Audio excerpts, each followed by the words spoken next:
Welcome back to the Pilot's Lounge. On today's episode, we are joined by Mike Balint, aka Mike Balint Heli on TikTok, and on Instagram, his name is @RNW. Just search Mike Balint and you'll find his page. Most people know him from a couple viral reels and TikToks that he has done, kind of playing some humor on the world of rotary-wing aviation, as well as just general satire about being a pilot and why helicopter pilots are better than everyone else. We dive into his story, his background, what got him into flying, and kind of what he's up to now on this episode. We know you're going to love it, so be sure to hang out until the end to hear some amazing advice that he offers somebody who maybe is looking to get into aviation, but doesn't quite know where they want to start. From wherever you're listening, sit back, grab your cup of coffee, and thanks again for joining us on the Pilot's Lounge. As we all know, Brotallion was kind of brought about with this idea of freedom, flight, fitness, and friendship. And the fitness side is really cool because over the years, science has gotten so much better, and there's a huge mass of people that are really focused around good quality evidence-based products. And we are really happy to be able to partner with one of those called Mecca Education. Mecca, if anything, we recommend everybody go over to mecca.education, and we'll have a link in the description below, but go to their articles page and just start educating yourself. They have everything from, energy management to hormones, like education on what kind of labs can be done, nutrition, performance, sleep, all of this information that is free. You can just go and read about it. And then after reading about it, you can make an educated decision on what kind of supplements you may or may not need. And in aviation, obviously, we are very particular about what we put into our body, or at least we should be very particular about what we put into our body. And they offer a lot of very good, clean, tested, evidence-based products that can help you perform at your best, whether you're flying, you're on an erratic sleep schedule, or you're just in the middle of a very tense training block, both in the gym or on the road, if you're an endurance athlete, whatever it might be. For instance, Brett, one of our co-hosts, he likes to take Serenity PM. And he even said, he's like, as a pilot and caffeine consumer, the product has helped huge on training days or when I need to adjust my sleep schedule, which we all know in aviation, we do so much. And it's the perfect blend to trigger that end of day slumber that we all need, because sleep is perhaps the one most important factor to performance, whether that's in the cockpit or in the gym or on the road, whatever your performance goals might be. For me, as a competitive cyclist, and I'm out racing bikes and training in the heat, especially right now during the summer, their optimal hydration mix is absolutely excellent. Something that really was important to me was that their products were all tested for banned substances by, the World Anti-Doping Agency, as well as the U.S. Anti-Doping Agency, which they are. If you want to learn more, again, head over to mecca.education or check the link in the description below, and at least go over and read those articles and, start educating yourself about some of the things that we're putting into our body, as well as how we can achieve optimal performance. Welcome back to the Pilot's Lounge. On today's episode, we are joined by Mike Balint, aka Mike Balint Heli, who has a little bit of a different background than a lot of people who we have on the podcast. Mike started his career in professional hockey and then moved into aviation after that. And that's kind of what we're going to dive into today. Mike, welcome. Hey, thanks for having me on here, guys. Yeah, absolutely. Really excited to be here. It's awesome to have you on. I know Brett has talked to you quite a bit on Instagram, and of course we follow your content, and we know you're a supporter of what we're doing with Brotallion. So it's pretty awesome to finally link up. Before we dive into your story, though, we do table talk. I know you've spent some time with an instructor pilot. We're not going to grill you on like EPs and limits or whatever. We're going to talk about pretty much anything and everything, just off the wall questions to kind of get things flowing. And I know Brett probably has one lined up and ready to go. Okay, Spencer, go ahead. All right. Favorite dive bar anywhere in the world, or bar in general? Probably Tootsie's in Nashville, Tennessee. Tootsie's is a great time. Yeah, I mean, it's kind of a dive bar. They've like part of it's dive bar. They try to make it a little bit nicer, but yeah, live music, kind of cheap beers, bachelorette parties. For Nashville, Tootsie's is pretty cheap. I can attest to that. I mean, comparatively speaking, I've been there a couple of times. I like Santa's. I don't know if you've been over to Santa's pub. over by, it's kind of close to the old Fairground Speedway over by where Geodis is now, the soccer stadium. It's a really good one too. It's a little dive bar over there, but just like all of the other dive bars in Nashville, there are just more and more people about every weekend. So that part's shitty. Brett, are you back with us? Yeah. Sorry about that. At the hotel internet here to shit the bed. But no. Big hockey guy myself, as I said. Played throughout high school and club in college. But I'm also a movie guy. I always ask a movie related question. And my question for you is, out of the three hockey movies, which is your favorite? Mystery Alaska, Young Blood, or Slapshot? Slapshot. Got to be Slapshot. Hanson Brothers, you foil up too? I mean, I think I've been in like 2 hockey fights, so not really, but I won both of them. That's awesome. Now, you played in college? You played club, or did you play juniors, or what did you do? Yeah, I played club hockey in college. You guys introduced me as a professional hockey player, which I appreciate, but I did not play. No, for the purpose of clout in the episode, you are definitely a former professional hockey player, and that's what we're going to roll with. Yeah, former professional.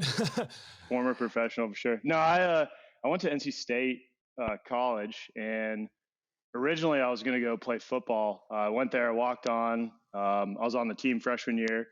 Had an ACL injury, and throughout rehab, I kind of turned into an alcoholic. Really just a normal college student, and quit after that to party. And I gained about 40 pounds, and I decided that was not a great life. So last 2 years, I played ACHA hockey, but it was a blast. I love it. I coached for the Junior Hurricanes for 8 seasons once I got out of college, and I retired from that in 2021. Just so much stuff going on. It's a lot of time commitment to do a good job, and owe it to the players to do that. So when I'm out flying and traveling, I can't do as much as I should. So in my defense, put it in the past. In my defense, I believe when I was doing some of the background, I remember seeing your affiliation with the Hurricanes. I went to like two Hurricanes games, and I was like, maybe he played for the Hurricanes. I wouldn't know either way, but either way, so cool. We have a former Hurricanes player with us. No, so my question is not that. We'll dive kind of back into your hockey background and kind of what led you to where you're at now.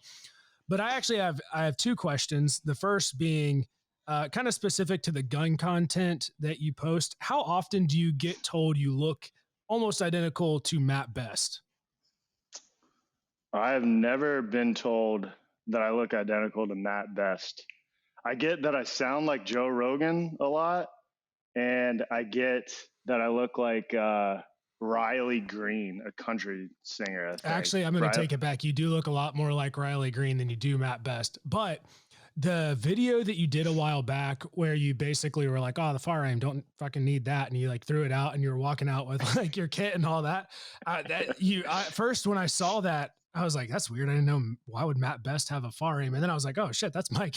So it's not even Matt. Second question. Again, totally nothing to do with either of those. We'll kind of set up a scenario for you here. You have a pistol, any type of pistol of your choice, with, we'll say, a single magazine of 10 rounds, and you either have to fight one horse-sized duck or 100 duck-sized horses. Which are you going to fight? One horse-sized duck or 100 duck-sized horses. Mm-hmm. Definitely 100 duck-sized horses. Because I mean, like, they're little. I feel like I wouldn't even need the gun. Like, you could just stomp on them, throw them away. But now that you say that, if it was just one horse-sized duck and I had 10 rounds, you could probably kill it. So I'm going to stick with my original answer: 100 horse-sized ducks. 100 horse-sized ducks in the pond. Yep. Oh, sorry, 100 duck-sized horses. Sorry. Yeah, 100 duck-sized horses. Yeah, that's a hard one to answer too. You never know. There's, how do you eat an elephant one bit at a time? 100. That's a lot. That's a lot of horses, duck size or not. But yeah, but they're Brett size. Many. And now that they're horses, they can't swim. So you throw them in the pool. Works, bud. You're good. 3-0. That's true. I didn't think about the drowning factor, but yeah, that makes a lot of sense. Mike, are you a men's league warrior now or what? No, I only play. So there's like the 4 seasons or whatever for beer league, like summer, fall, blah, blah, blah. But I only play in the summer because you actually have good times. So you play like 8 o'clock or 9 o'clock at night. During the rest of the year, all the youth leagues get the prime ice. So you play at like 9:40, 10:40 at night. I'm too old for that shit now. It's hard to like get off work, go to the gym, chill, and then you're like, all right, I got to get hyped for a 10:40 beer league game. So I play once a year, summer season. Spence, do you have anything else? Are you still playing, Brett? Sure. When I was at Bragg, even though I can't say that anymore, I played for their little like club team there for a little bit, and then moved back home and have been too busy to. I would absolutely love to. It's a huge part of my life that I can't wait to get back to. I think hopefully this year or next year, because I'm living in Detroit area, not right now, but that's where I'm going to be going back to here soon. And the men's league scene there is, pretty expansive. There's a rink in every town in Detroit, so it's definitely going to be interesting because I haven't played in a couple of years, but I'm definitely excited to get back into it. And my kids, hopefully soon. I actually did take them to the rink this past. I have a 6-year-old and a 4-year-old. I took them to the rink to skate, and they hated it. But anyone who's first skating hates it because you're just busting yourself up. But I'm excited to see them develop. But yeah, I'll stop. It's about you, Mike. This is about you. You said we're just having a conversation. I don't want to not shut the fuck up the whole time.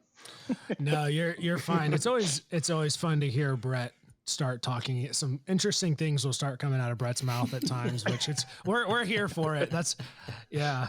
Have you ever seen The Conjuring? Oh God. It's the Conjuring. Thank you. Oh. Yes. Yeah.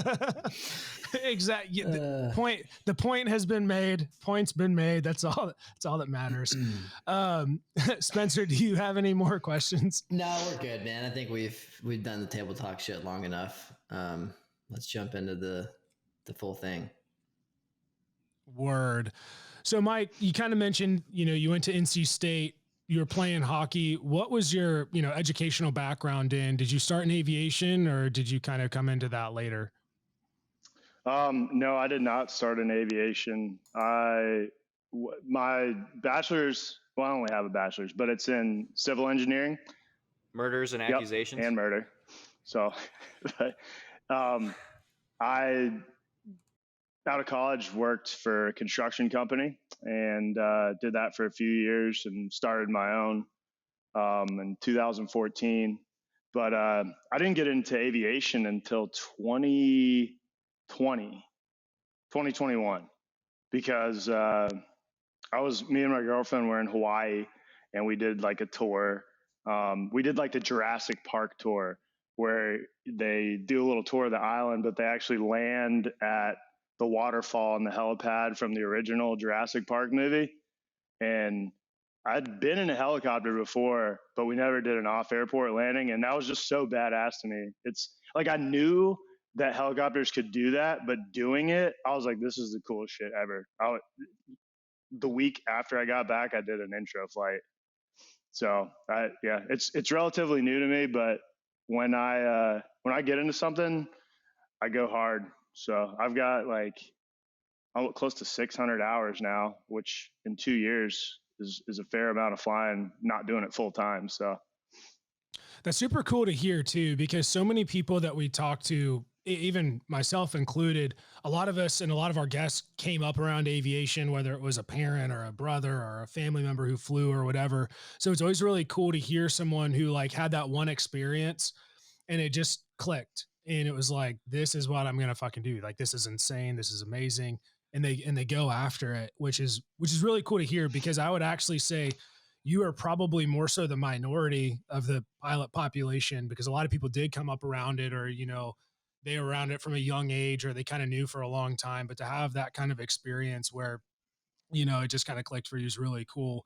What, you know, especially you mentioned 2020, right in the, we'll say, pandemic time frame. How did that training process look for you? Did you find yourself hindered, or was it actually easier for you to kind of pursue because nothing else was really going on, or what did that look like? To be honest, I live in North Carolina, so you know we really weren't as hardcore on the pandemic stuff as some of the other states. Uh, if anything, it allowed me more time to fly because you know people were working from home and people had more free time. Fortunate, I'm fortunate that um, you know I own part of the company, so I can kind of make my own schedule. We didn't have to wear masks or anything. That was a big one for me. I was like, if they're gonna make me wear masks, I'll go somewhere else. So How long was that time frame from, you know, where you started to coming out with like your commercial certificate for rotorcraft? it was right at 11 months from my intro flight to flight instructor. So I mean, I went straight through probably like every other civilian pilot does. You know, I got my private, started working on instrument rating, finished that, got my commercial, and then did the flight instructor check ride. So That's awesome. Now, are you a CFII or just a CFI? just a CFI. I I got to take the written and go do a check ride, but I haven't done all of that much instruction really. So unless I needed it for a career or something, I don't know that I really want to pursue the double I. That it honestly sounds really boring to just sit there and babysit someone on autopilot. So No, I can appreciate that. And I'm sure a lot of our Fort Rucker IPs that are listening in can probably appreciate that too. But yeah, Brett, go ahead. No, I was just wondering if you ever will get into the plank wing stuff. plank wing, I don't know if I know what that is. Yeah, plank wing, that airplane pilot. Will you ever get in the airplane Yeah, stuff? actually, I'm gonna start that this year. I want to do a TikTok. I'm you know this aviation community is awesome. So a couple guys and girls that I've met via TikTok are fixed wing pilots, and I want to do an intro flight where I get in and they don't do anything, don't instruct me at all. They only make sure that we don't die. I feel like I could at least get it off the ground, no problem. I'm pretty sure I could land. Like maybe not a good landing, but YouTube will teach you anything, man. That's true. Spend a couple hours in the new Microsoft Flight Sim and you'll probably be okay. It's a little different, you know, having, you know, I would say, I mean, both Brett and myself, you know, have done the fixed wing side. And I would say really the only thing's different is approach angles. That's the only thing, especially with guys who've only ever flown rotary wing. You just see, And airspeeds and approach angles are really the big difference. And then just knowing when to rotate so you don't bounce the shit out of the landing. But other than that, it's pretty smooth. Go ahead, Brett. Now, Mike. No, one last question. Mike, are you also an investor too? Do you do other things? Are you an entrepreneur on the side, or is it just the construction? Yeah, business? I mean, I guess I hate the word entrepreneur because people overuse it on Instagram and they're not doing shit. But I mean, I am an entrepreneur. Self-made. Yeah. No, so I mean, I've got CM Red, which is we do commercial concrete construction, and then I'm a part owner of a company called Prove. It's actually MFB Fertility. They make a test that tests progesterone for people that have fertility issues, and it's an alternative for in vitro I invested in that 2018. And then I've got another company that we just buy residential real estate and rent properties. Which So one is a the little bit of everything. primary? Which one is the primary one to wash cash through? Oh man, they're all for washing cash. You wash cash through all of them. To invoice each company. Yeah, absolutely. Whatever would make it really hard for the IRS to figure out that that everything I do is completely legal and by the book, according to my CPA. So. As long as it ends up in the big man's hands, right? Yeah, that's right. So, Mike, have you been able to do any commercial helicopter work so far since, attaining up through your CFI? I do tour. So like there's a company, Total Flight Solutions, which is who I fly with out of Raleigh. And I'm a flight instructor there and a commercial pilot there part-time. So I've done I think I have like 10 or so hours of flight instruction. And then I've probably done 15 or 20 downtown Raleigh tours. I mean, take off, fly a loop around, park a little bit, make sure no one throws up, and land. I've done some commercial type work, but really for fun. So I did a long line course with Volo Mission, and I've done some utility work, setting towers and stuff like the small towers and stuff like that. But I wasn't getting paid. It was just kind of like helping out some friends. And then I also did a little bit of that in Switzerland with the guys at Heli. So, but yeah, I mean, I don't do a whole lot of like actually getting paid to fly. I spend a lot of my money on paying to fly. So. Yeah, it tends to be that way. I remember seeing some pictures from your experience flying over in Switzerland. Do you mind talking a little bit about that and how it was, especially someone who, is up through a CFI teaching people how to fly here in the US with airspace and all of that, and how different it was flying, overseas in different airspace, different regulations, kind of the different tendencies, if you saw any of what people are doing over in the European side of the house compared to what we do.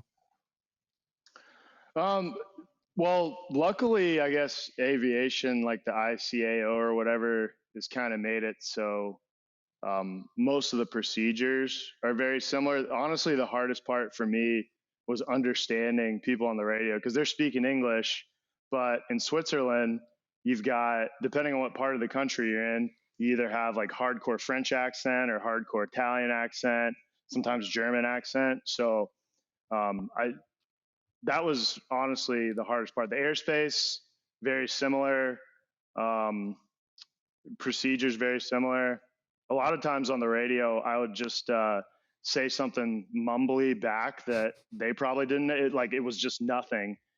So if they had any questions, they could ask, but that. You always know it's German because every time you stop talking to them, they're like, "Tschüss," and you're like, "Oh, tschüss, cool, leaving." What kind of altitudes were you guys flying at over in Switzerland? We got up to, let's see, I guess it was like 12,000 feet. We were in meters, over 4,000 meters. Let me convert it real quick. I guess that's about 12,000 feet. Yeah. Roughly. So I was working on the EASA license and the Swiss mountain license. So you have to have 200 landings in the Swiss Alps, and I think 50 of them have to be over 14,000 feet. Maybe it's over 12,000. But so I'm like 75% done with that. So it would be nice one day to have just the EASA license. That written stuff is a lot more difficult than what we do over here. Do you have plans to get back over there anytime soon to finish that up? Yeah, probably later this year or like first quarter next year. Okay. So it's because I got to go over and hammer it out, and it's actually really expensive to do. Like the A-Star over there is like $2,800 an hour to fly. So, and since I don't have a license, I'm a student. Like they couldn't work it out where, I do something where someone else is paying. So like until I get that conversion, I got to pay for it. So that part sucks. But hopefully I would say within the next year, I'll have that complete. Any plans to potentially get a helicopter for CM Red for business purposes? Oh yeah. Well, actually, so I want an A-Star, but when I went to Heli Expo this year, I met some of the guys with MD helicopters. MDs. And yeah, I've never flown one, but next Thursday,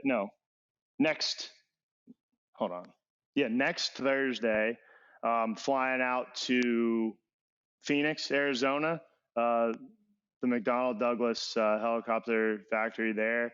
And I'm going to do a test flight with one of their pilots and the guys from Trinity Aviation. They want to sell me an MD, so we'll see. But it's either going to be an A-Star or an MD, I feel like.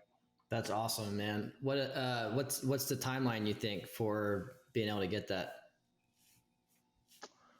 I'm hoping this year. I'm working on, I just bought a ranch and I'm doing basically developing it for myself.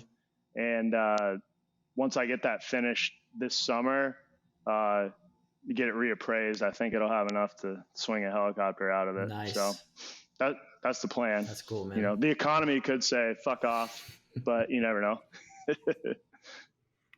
That's awesome. I'm actually in the Tucson area right now. So cool.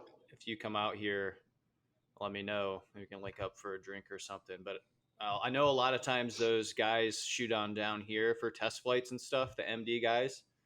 So that'd be sick. Which bird are you looking at? Just a 530 or?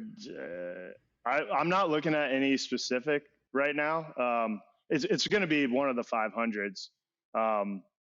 But we're going to fly a couple different ones and see. So, but yeah, I'll text you. We're going to be, it's like the 18th and 19th. No, it is this week. Shit. Thursday. Oh shit. I won't.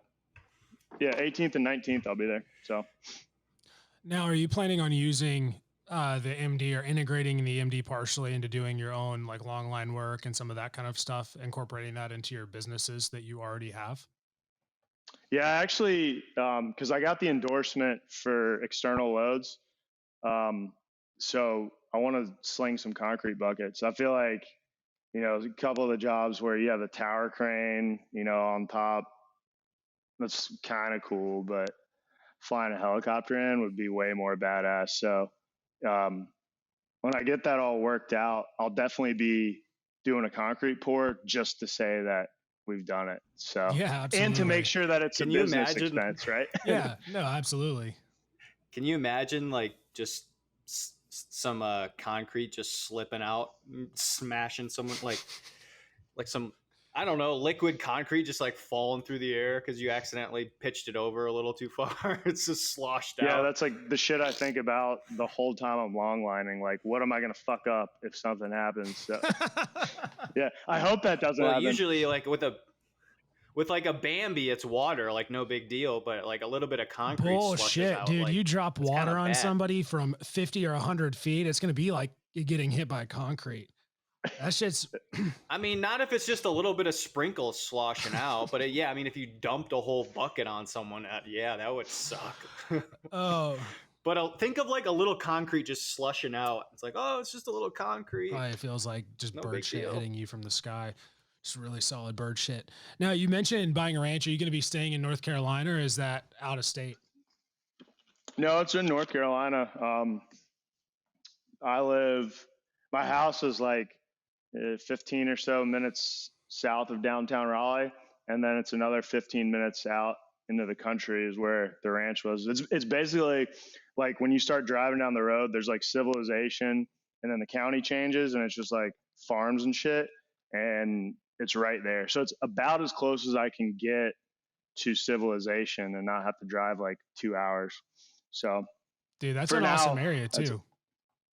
Oh yeah, yeah. I mean, there's like subdivisions galore going in all around that. So it'll be pretty badass too to have, it's like 54 acres, like just where I can do whatever I want, shoot guns, helicopters, whatever, and like people have to live, around that. So Yeah. But I feel like I feel like most of the people out in that area have like horses and all kinds of shit, especially up like near Fuquay Arena. But the cool thing is being further south, that puts you closer to probably one of my favorite breweries that I've ever been to, which is Aviators down in oh Fuquay. yeah, that's like I could throw a rock and hit it from my house. Yeah, So dude, it's fantastic. Devil's Tramping Grounds has put me on the couch many a nights. yeah. But Mike, you have a Robinson, don't you? No, that's just my buddy's. He never flies it, so I get to use it. It looked brand new. Yeah, it's I think it's a 19 actually, but it's got like 70 something hours on it. I mean, oh wow. it's pretty new. So kind of where do you see, your next steps? Are you going to kind of back off of the business side and focus more on the helicopter side? I feel like it's one of those weird situations where, and this is, I think, very different for a lot of people, but maybe similar for someone who's like getting out of the military. And I'll liken it to that because, for instance, like I take myself, for example, I'm doing the full-time thing with Brotallion, but I do have all of this helicopter experience that makes me somewhat marketable for some jobs. So there's kind of multiple paths, and you definitely are living multiple paths between, all of your business ventures plus this, up and coming career in aviation. Kind of how do you manage that, and where do you see yourself kind of branching in the future with all of those different responsibilities that you have, but also like where your passion lies?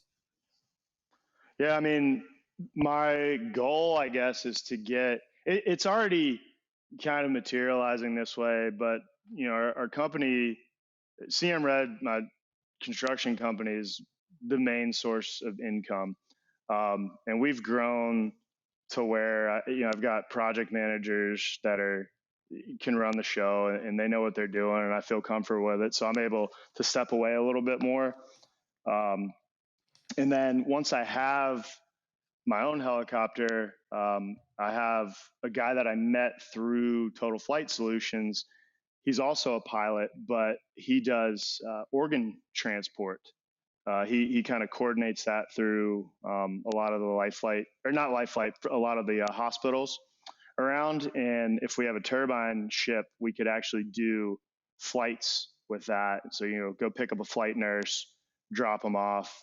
So in the short term, like next 2 years, I'd like to get there. And then once I have my ATP or, 1,500 hours or whatever, I would like to do medevac flights, whether part-time or even full-time.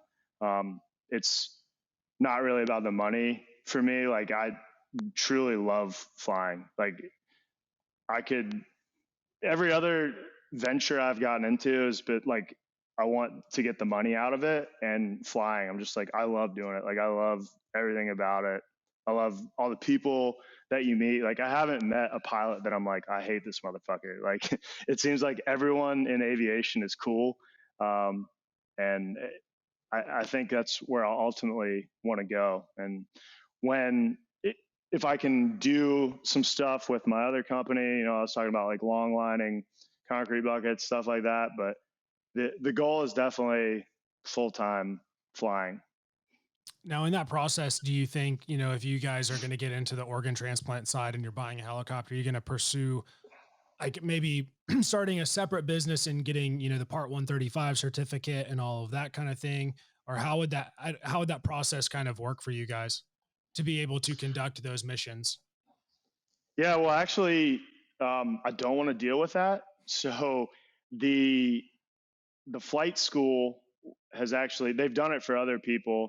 Basically, I'll put the helicopter into an LLC or something, and then we lease it to the flight school, and then I would just fly those missions as a contract commercial pilot for them. So they've already got the Part 135 and all the stuff they need. Plus, their insurance will be significantly cheaper than if I tried to start all this on my own with, essentially no experience from the business side of that thing.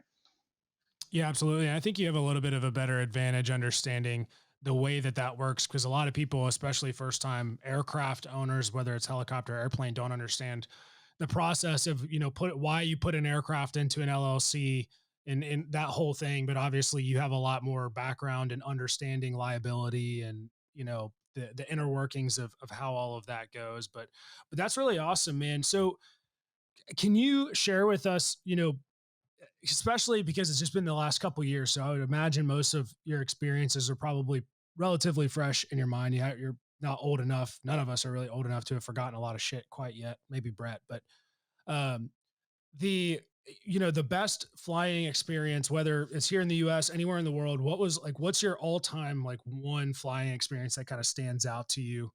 That if you could relive it, you would go and do that same fucking mission like every single day.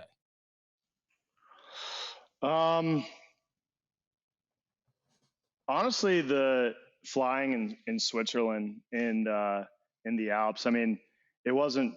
It was missions kind of, but just that whole experience, like having to deal with the really high winds and landing at high altitude, where you don't have the power. You have to be really technical, really on your game, um, and the scenery that goes along with that. That's definitely been the coolest thing that I've done with helicopters so far. That's pretty awesome. And I bet it was so you did that in an A-Star. Was that the first turbine helicopter that you flew was that the first helicopter you flew outside the Robbie? No, I went to Heli Stream in Los Angeles right before that trip. And then I got I guess like a certificate, but basically it was an Airbus factory training equivalent. So we went out and did all the EPs, and I did about 10 hours of flying out there. So I was relatively new to the A-Star, but I didn't want to show up in Switzerland and be learning how to fly the machine. I wanted to learn all the stuff that has to do with the mountains versus just something else I could learn in the US. So yeah, that's pretty rad, especially too at those altitudes. We had Fred, like our first episode ever, we had Fred North on, and he made the point of, one, he flies almost exclusively the A-Star for all of his stuff. But his stuff is so awesome, man. It is. I mean, he flies the A-Star like an F-35. Like it is wild. And it, in my head, especially most helicopter pilots hear 12, 13,000 feet. And they're like, man, that's pretty high up there. You're starting to deal with significant power limitations. And while that's true, you talk to him and he broke the altitude record for helicopters in the A-Star. And though he passed out, as he told us, and was unconscious on the descent, like he still did it. It's a huge testament to the aircraft, I think. But anyway, Brett, I know Brett's got something he's ready to say.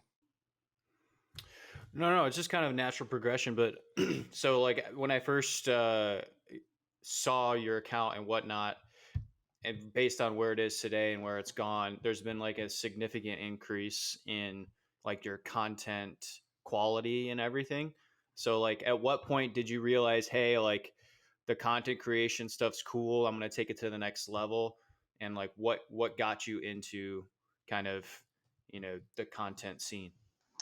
Well, I kind of started on TikTok probably like a lot of people in 2020, and it wasn't helicopter stuff. And I was posting a lot of like rants, like bitching about things. And that account ended up, I got like 100,000 followers on that, but then I got stuff just like banned. So, like bullying or fucking guns or like whatever bullshit TikTok decides is not okay because you're, like a white guy, basically. So I swear to God, it feels like that sometimes. But then, so when I posted helicopter stuff on that account, it was like no views. I guess because they were like, hey, you're not bitching about things. So then I started the helicopter account and realized like the community kind of keeps that going. And then I really didn't have any plans to make nicer content but I was on a technical diving trip to Truck Lagoon in November of last year, and their media guy, he's like a contractor. His name's Daniel Valek. He's awesome. He like made a couple reels of everyone really of the diving and stuff, and he does a really great job. And he's freelance. He lives in the Czech Republic, so we talked, and I was like, "Hey, man, I'll fly you in. Like, let's go do some filming." So in I don't know, March, I think, he flew him in. He was here for 2 weeks, and we filmed a bunch of stuff. And then the content looks so much better. So now I'm like, I can't film my own shit.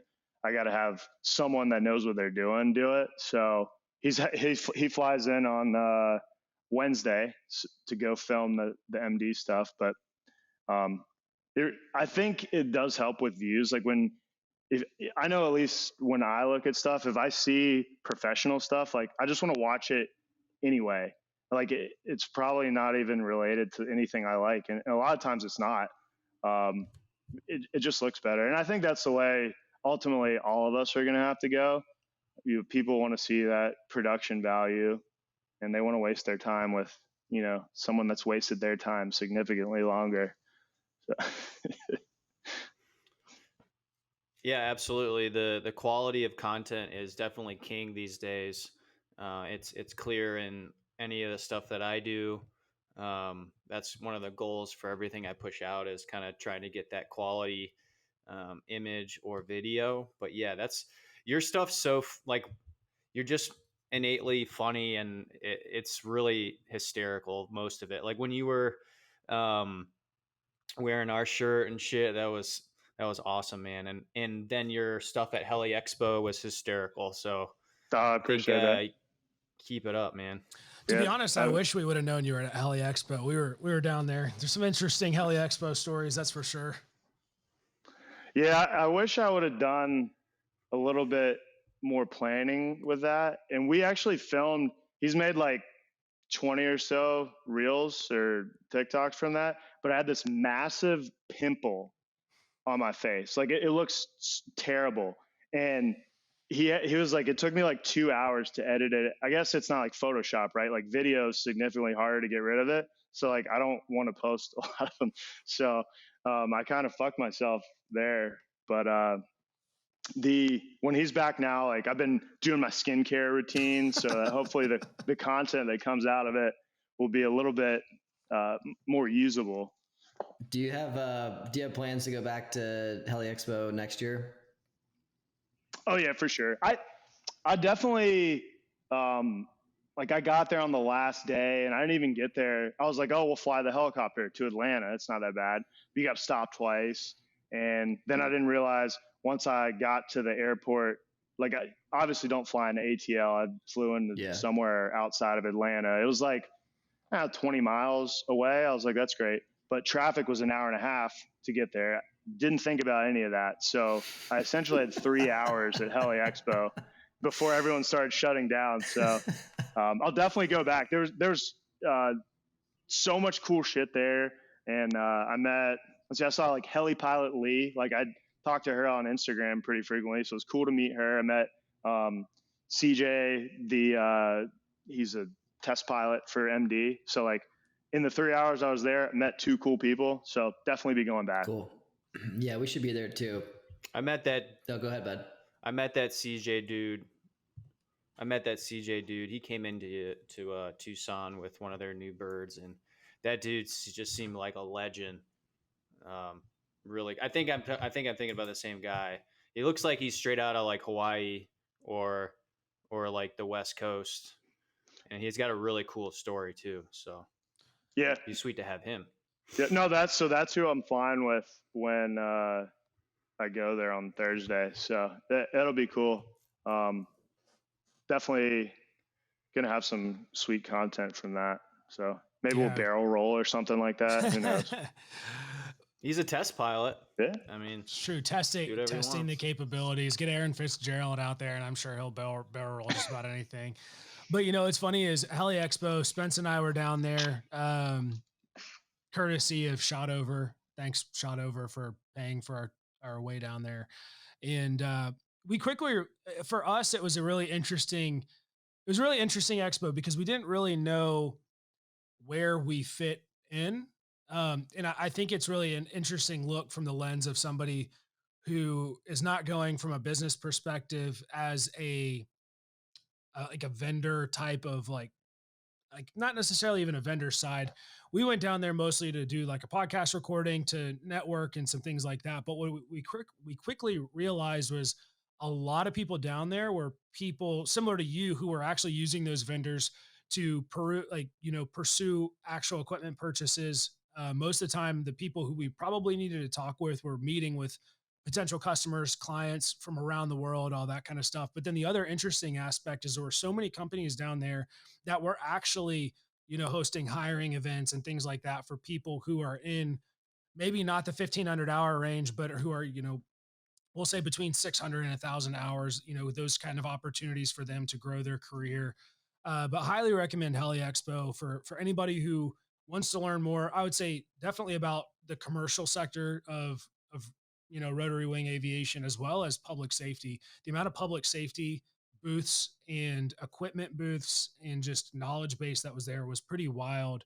Like we just had Dave Callan, I should say, on the episode the other day, and they had a massive booth down there. He runs SR3 Rescue Concepts, and they had a huge booth down there talking about some of the training that they provide. They do things like long line. They mostly go and work with law enforcement agencies, but that's pretty cool to hear kind of a different viewpoint of how HAI went, because for us, it was like, cool, we're going to walk around, meet some people, record this podcast episode with, some Coast Guard dudes, which were, they were super awesome. Go coastguard.com. And then it was like, cool, we break and we went to dinner. And then next thing I know, we're in this basement of the Red Door, or whatever the hell it was called, Red Phone booth, with oversized jackets on because we were wearing t-shirts at 2 a.m. And it just was a whole on some random helicopter company's tab. I have no idea who it was, but that was pretty much our HAI experience in about 30 seconds. But that's pretty cool that you guys flew down there. I think next year's in Dallas. Do you have plans to fly down there? Oh yeah, I'll definitely fly there in a jet because that's way too far to go in a helicopter. Yeah. What are, just out of curiosity, because I figured they probably would have told you or tried to sell you on, what is the range of an MD? Like if you did go with, one of the 500 series, what are the typical, what's the range like in a tank of gas? Don't quote me on this, but I want to say it was like around 350 nautical miles. That's pretty good. Basically, yeah. I think in my experience, helicopter is great for something that's like a 4-hour drive or less. And then after that, you start you have to get more than one stop, maybe like 2 or 3 stops. And it's just like, I should have just got on a plane. And you're not doing anything fun, right? You just like fall on the magenta line for 4 hours. That's staring not at as cool. Mm-hmm. Yeah. We flew back from Tucson, where Brett is right now. We flew back from, it was like 2018. We flew back from Tucson to Fayetteville, and yeah, it was absolutely miserable. Do not recommend anybody ever do it. It was I think a 3-day trip, and there was nothing fun about it. Just sitting in aircraft for, I think it was about almost 8 hours a day, and not a great experience. But yeah, Spence, Brett, you guys have anything? No, man. Really appreciate your time. Cool. So something that we typically do kind of with every guest is always dive into, what are their one piece of advice, whatever. But for years, you have a little bit of a different insight. And I would say, if you had one piece of advice for someone coming out of college, wanting to get into, growing business ventures while still maybe wanting to pursue aviation, what would your advice to them be? Because obviously both bear significant financial burdens. I notice this a lot. I would say actually do something. I see a lot of people, including my friends, that'll be like, talk and plan and like what they're going to do. And then like it's 4 years later and nothing's happened. So like whether you want to get into business or whether you want to get into aviation, like do something. You want to get into aviation, go do an intro flight, go start the process. You want to start a business, like watch a couple YouTube videos, read a couple books, but then start it. Start trying to make revenue. You're never going to feel comfortable doing stuff. Like you're never going to have this perfect plan that like you feel like you're not risking, yourself financially or whatever that is. Actually do something and don't talk about it. I hate how like Instagram people are like, yeah, this is going to be the best year. Here's what we're going to do. But then they don't do anything. Tell everyone what you've done. That's fantastic. Honestly, that's probably one of the better ones we've got, because there's a whole lot of people that absolutely do talk a lot, especially in aviation. We probably hear it more than most other communities, especially in the Army, with people, oh, I was going to put in a packet, or I'm working on my flight packet, or I thought about putting in a flight packet. Well, just do it. Like that's the best advice I have. And that we tell everybody, it's like, well, you just have to do the packet. Like do the packet, apply. That's the only thing that you can do, because talking about doing it's not going to produce any sort of results for you. But Mike, I don't want to take any more of your time, man. I appreciate you coming on and sharing a little bit about your story, giving some background, especially with, the growth that you've had on social media. It puts a little bit more of a story to a face and some content. Lets people know that you're not just a jackass posting funny shit on Instagram. But no, man, we really appreciate it. Oh yeah, no, I really appreciate you guys having me out here or on here. I love watching your content. Appreciate the swag you guys sent me. So hopefully we can do some more collaborative stuff in the future. Yeah, absolutely. So, or at least see you at HAI next year.